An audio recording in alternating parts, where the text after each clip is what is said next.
Welcome to English lesson. Selamat datang di pembelajaran bahasa Inggris.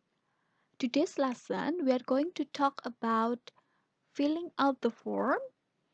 It's a chapter from English literature for the 10th grade. Jadi untuk hari ini kita akan membahas pembelajaran sastra Inggris yaitu form untuk kelas 10. So, let's start. So, what is form? Form is a document, either printed or electronic, with spaces in which we can write or enter data. Nah, jadi form adalah jenis dokumen, baik printed maupun elektronik, di mana terdapat spaces atau tempat yang bisa kita isi dan kita tulis data kita. Misal kita ingin membuat KTP, biasanya kita akan disuruh menulis data diri kita di sebuah form. And then what is the purpose of the form? The purpose of the form is to convey data or short detailed informations for a certain purpose. Nah, jadi tujuan dari form adalah untuk memberikan data atau informasi singkat untuk tujuan-tujuan tertentu.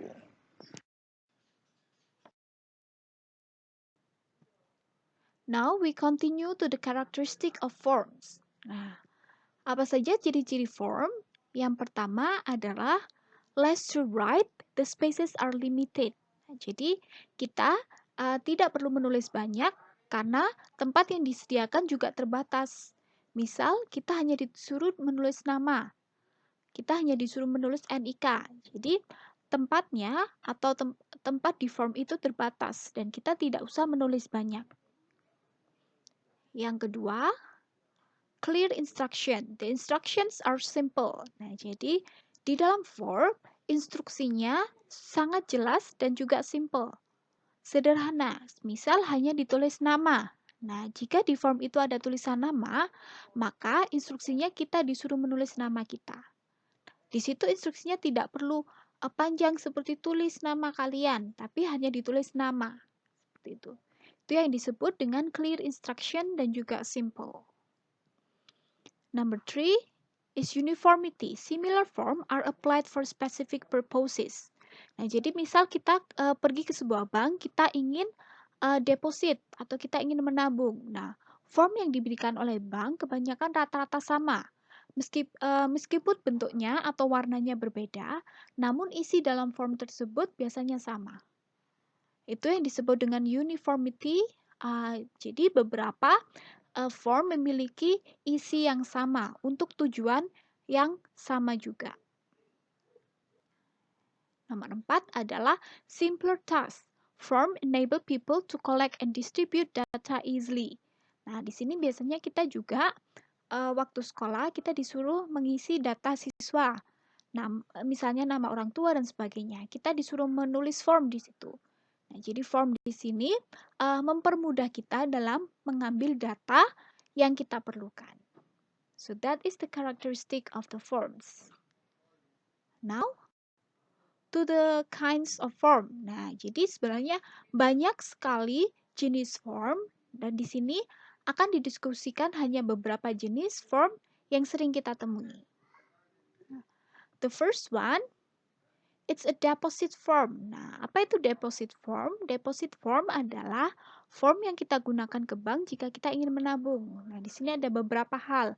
Ada date. Date di sini adalah tanggal, account, ada file title of account, ada address, account number, zip code, dan lain-lainnya. Nah, jadi account number adalah nomor rekening kita misalnya. Account at if other than this branch. Nah, ini maksudnya adalah jika kita mempunyai akun di branch lain atau di tempat lain. Dan ini alamat, zip code, dan sebagainya. Jadi ini adalah contoh dari deposit checking atau deposit form. Lalu di sini ada withdrawal form. Nah, kalau deposit adalah form untuk menabung, kalau withdrawal adalah form untuk kita penarikan. Jadi penarikan uang, misalnya account number, nomor akun, di sini siapa name of the account holder. Jika ada kata holder, di sini berarti pemiliknya. Nah, Account type tipenya ada saving, ada checking, ada loan, dan other. Saving adalah simpanan kita, checking adalah cek, loan adalah pinjaman. Ada amount, amount ini jumlah yang ingin kita tarik, in words ini berarti dalam kata-kata. Jadi berapa jumlah yang akan kita tarik dalam kata-kata. Lalu ada teller signature, ada depositor signature. Nah, teller signature, signature adalah tanda tangan. Teller adalah petugas bank, sementara depositors adalah kita.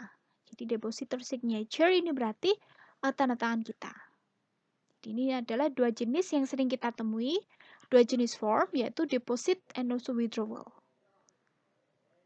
Selain itu, selanjutnya, di sini ada yang disebut dengan enrollment form. Enrollment form adalah form yang kita isi jika kita ingin masuk ke sebuah sekolah atau awal registrasi kita disuruh ngisi form ini.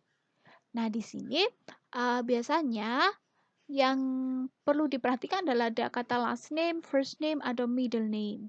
Nah, last name adalah nama keluarga kita atau nama terakhir kita. Nah, jika di nama kita ada nama marga, itu disebut dengan last name. First name adalah nama kita, nama awal kita, dan middle name adalah nama tengah. Oke, nah jadi ini adalah jenis enrollment form. Lalu ada purchase order form.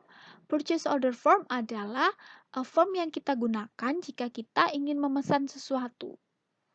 Jadi di sini ada vendor, ada ship to. Jadi vendor ini company yang memiliki barang. Ship to adalah dikirim ke siapa.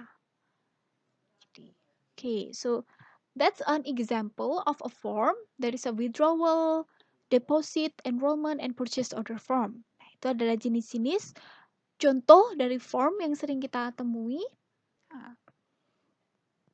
So I think explanations for today, it's about form. I hope you can understand the explanation. Thank you so much and happy studying.